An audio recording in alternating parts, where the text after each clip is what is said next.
Good evening, everyone. Class E semifinals take place tonight in the Negaunee Invitational Basketball Tournament. We caught up with Wilderness Recovery of Munising in white against Turnbuckle Teds of Marquette in red.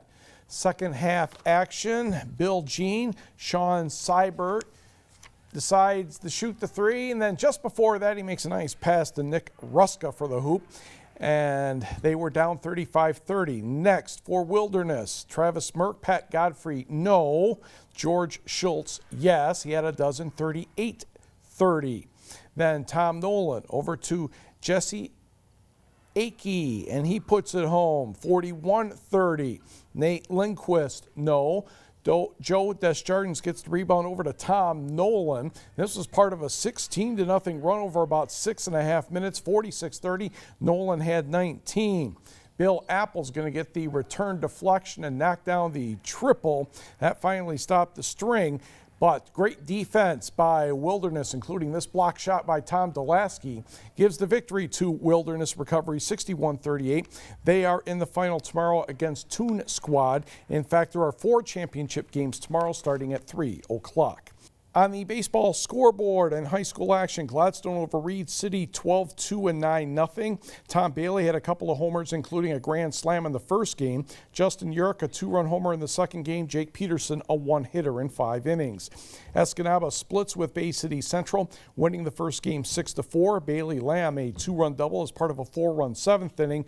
BCC came back to take the nightcap 8-2. Just about every varsity and junior varsity softball team of the UP is in Marquette right now for the annual Superior Dome softball swing.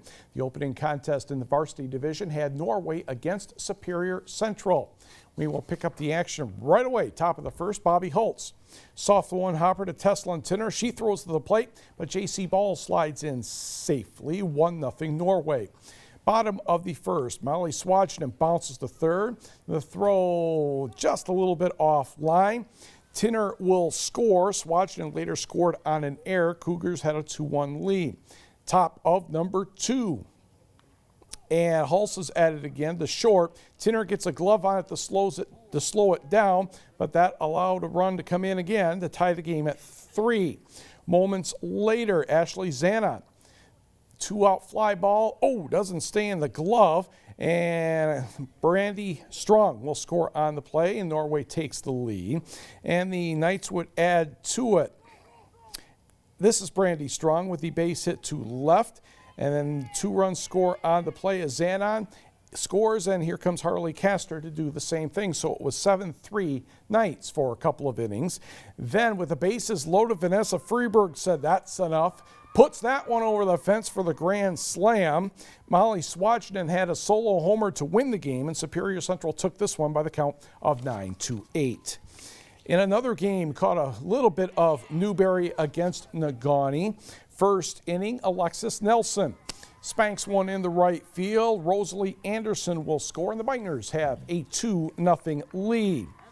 Looking for more in the top of the first, Rachel Ring is in the batter's box. Drive to left field, but Abigail Galen says, no worries, I got this. Easy. And that ends the threat. That, of course, deserves a hug.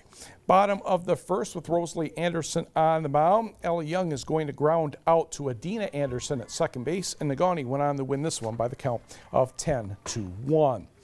On the scoreboard and some of the other games at the Superior Swing, Sam Connor had a homer for Escanaba in the 4-0 victory over the Sioux. Gladstone bounced Norway 11-2. Marquette easily cruised past Newberry, and Marquette defeated the Sioux 7-1. College softball, Rapid River's Ashley Monticello is Alpena Community College's shortstop. They lost a doubleheader today, 6-5 in the second game to Macomb CC. And Cleveland State edged Wisconsin Green Bay 7-6. Heather Sanderson had a rough inning of relief, gave up 3 runs, but she did not get the loss. And don't forget, all kinds of information is available on our website at uppermichigansource.com. Michigan Tech spring football tomorrow, 1 o'clock at Sherman Field. Thanks, Mike.